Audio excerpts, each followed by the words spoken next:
Assalamualaikum. Кандай эке? Жакшысызбы? Таандыңызбы?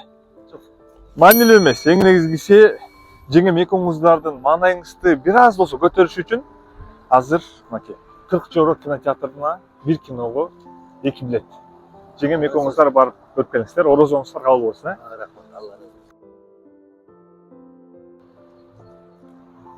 Чоң бир нерсени сурайын дедим беле.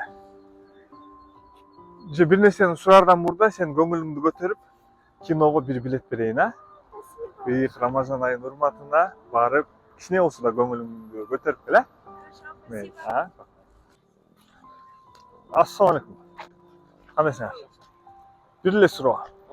Бул жашоодо эң кымбат эмне эле? Айтып кое берейин, Өмүр, ден соолук, анан дагы көңүл экен да. Рамазан айында бир аз болсо да жакшы маанай тартуулаш үчүн, көңүлүңүздү көтөрүш үчүн жеңем экөөңүздарга бир 2 билет болсун, кино көрүп кетиңиздер, Кудай буйрса 40 жорок кинотеатрында. Мейилиңиздер, орозо кабыл болсун.